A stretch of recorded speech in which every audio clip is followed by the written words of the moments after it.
बिस्मिल्लाहिर्रहमानिर्रहीम। डॉक्टर मोहम्मद अशरफ आसिफ जलाली साहब की हालिया कलाबाजियों ने मसला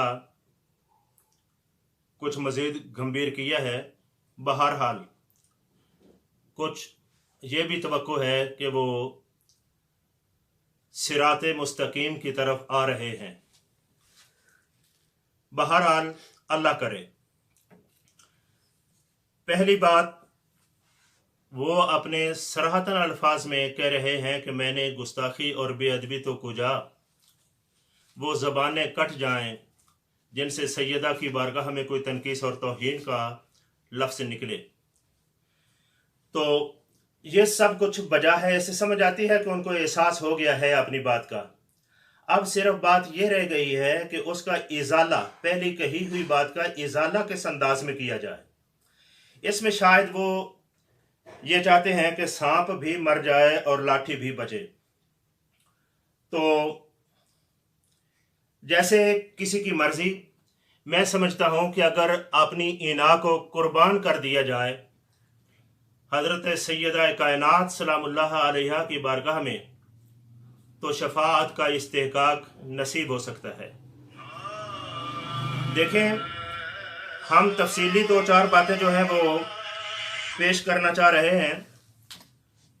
वो ये कि पहले ख़ताए मुतलक का मसला था, वहाँ से पलट कर ख़ताए इज्तिहादी की तरफ आए। अब अपनी वजाहतों में उन्होंने ये भी फरमा दिया कि अगर कोई हमसे मसला पूछे इस मखसूस मसले में कि बागे फदक मांगते हुए ख़ताए इज्तिहादी पर थी, तो फरमाते हैं कि हम उसकी भी इजाज़त नहीं देंगे, इजाज़त नहीं देंगे।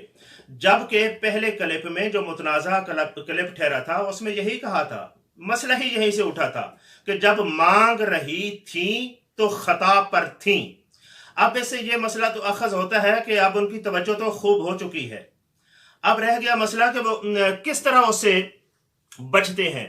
वाशगाफ अल्फाज में क्लियर करना चाहिए कि मुझसे ख़ता हुई थी, तनखीस और तौहीन। और ये मसला इतना सादा या इतना हल्का नहीं है कि किनायों में या इस तरह की तावीलात के सहारे उसको छोड़ दिया जाए और सैयदा कायनात सलामुल्लाह अलैहा की नामूस पर पहरा ना दिया जाए, तो ये मुमकिन नहीं है।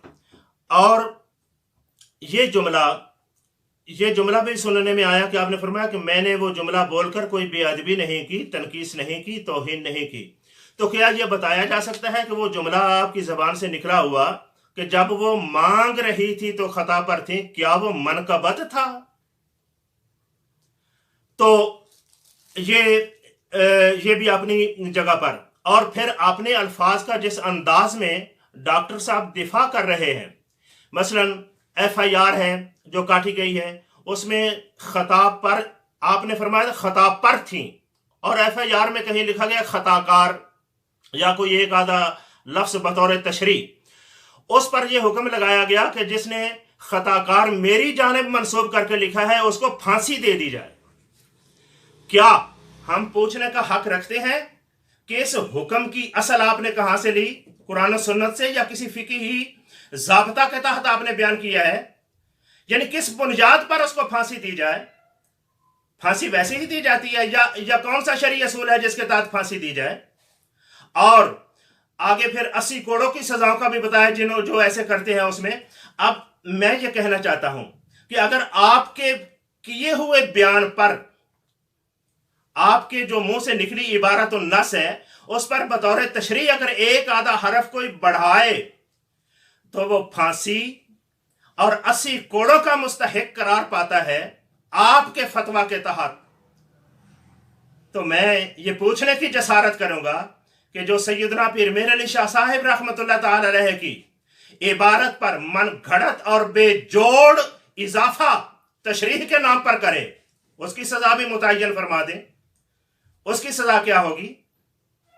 बहरहाल जो भी यानी तावीलों के जरिए रास्ता निजात का नहीं मिलेगा, दो टोक अल्फाज में कहा जाए। बाकी یہ بھی میں کہنا چاہتا ہوں کہ یہ تعویلات کے سہارے کہ انہی پر یعنی لگتا یہ ہے اس انداز سے آخری وضاحت کے طور پر جس میں بے خطا کے نعرے بھی لگائے گئے، اس سے یہ سمجھ آتی ہے کہ مجموعی طور پر در پردہ میرے رجوع کو قبول کر لیا جائے اور مجھے کچھ کہنا بھی نہ پڑے، یعنی میری وہ پچھلا یعنی اس کی میں تصریح نہ کر پاؤں یا نہ کرنی پڑے کہ وہ غلط ہوا تھا اور میرا رجوع بھی ثابت ہو جائے۔ تو ایسا ہرگز نہیں، کیونکہ مسئلہ سیدہ کائنات کا ہے، مسئلہ کسی ہلکی ہستی کا نہیں ہے۔ یہ وہ ہستیاں ہیں جن کے بارے فاضل بریلوی نے کہا تھا تیری نسل پاک میں ہے بچہ بچہ نور کا، تو ہے عین نور تیرا سب گھرانہ نور کا۔ اور یہ بات بالکل بجا ہے جو ڈاکٹر صاحب کہتے ہیں کہ میں یہ نہیں کرنے دوں گا، میں ناموس سیدہ پر پہرے دوں گا، میں یہ کروں گا فلاں۔ بھئی وہ سب کچھ ٹھیک ہے، سب کچھ ٹھیک ہے، لیکن یہ عجب بات ہے کہ آپ کرنے کی اجازت نہیں دیں گے اور کریں گے بھی نہیں، اور خود آپ کہیں گے کہ خطا پر تھیں جب تک ان متعین الفاظ کو کہہ کر اپنی غلطی کا اعتراف نہیں کرو گے اور اس کے بعد رجوع نہیں کرو گے، وہ رجوع قابل قبول ہی نہیں ہوگا، تسلیم نہیں ہوگا۔ یہ عجب بات ہے کہ آپ کی بات جو ہے وہ رہ بھی جائے اور پھر تمہارا مسئلہ چھوڑ بھی دیا جائے، اور آپ ناموس سیدہ کے دفاع کی بات کرتے ہیں۔ وہ ایک محاورہ ہے، چے دلاور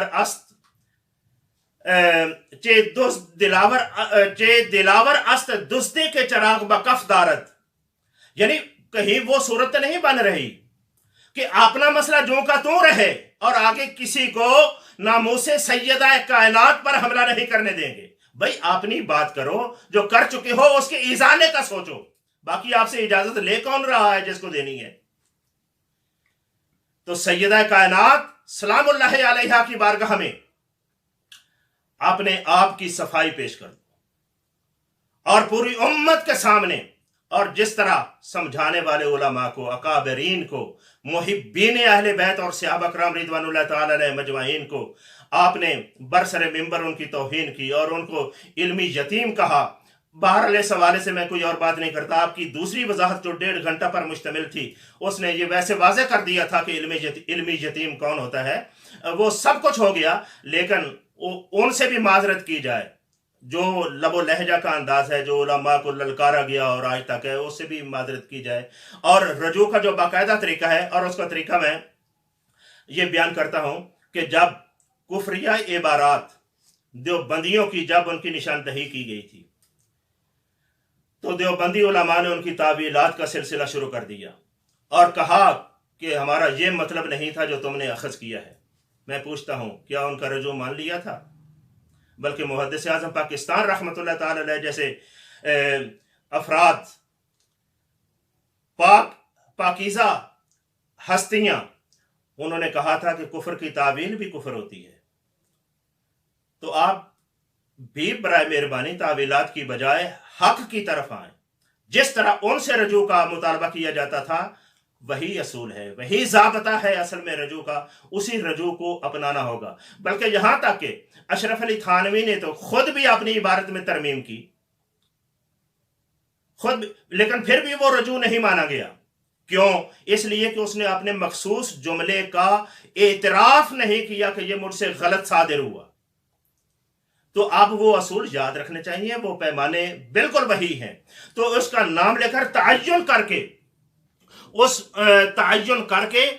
ان کی غلطی کی تصریح کرتے ہوئے اس کے بعد توبہ کریں اور رجوع کریں۔ اس کے ساتھ ساتھ بلکہ یہ سب کچھ ہو گیا، ہم تو پھر بھی یہی بات کہ رجوع کی طرف آئیں، ورنہ اگر رجوع نہ کیا جائے، اصرار کرنے پر اڑ گئے، تو پھر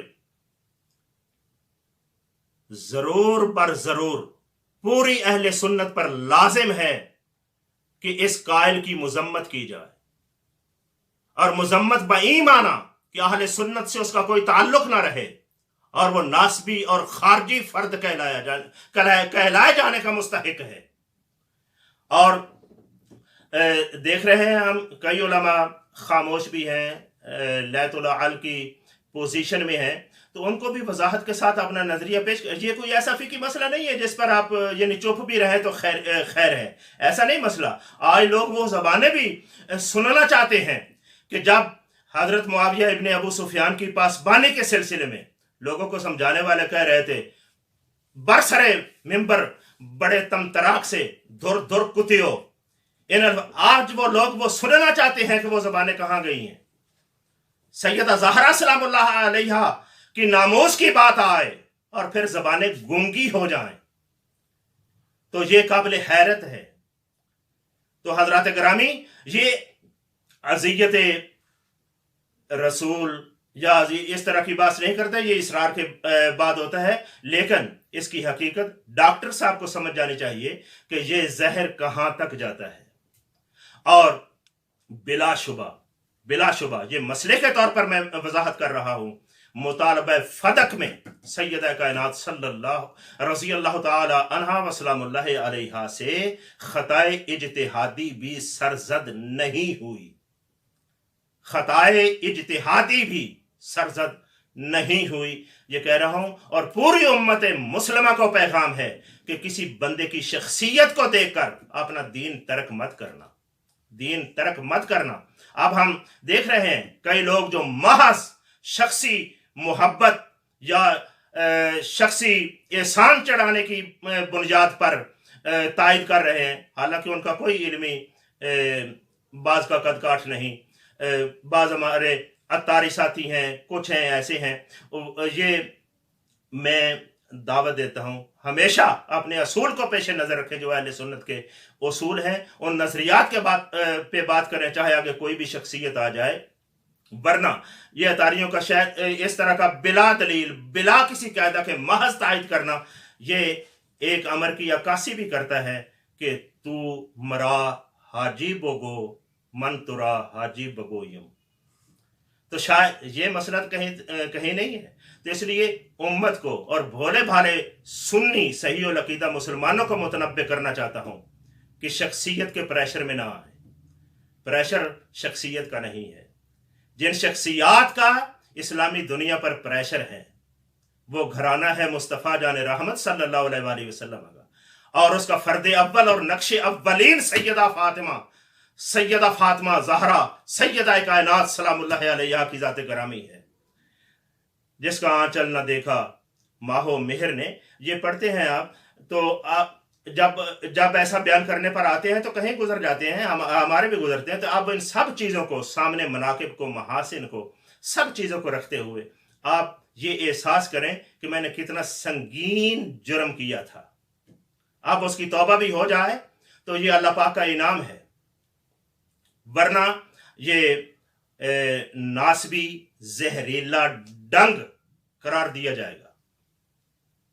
अल्लाह रब्बुल आलमीन जल्ला जलालहू हमें हक को सच समझने की और कबूल करने की तौफीक अता फरमाए।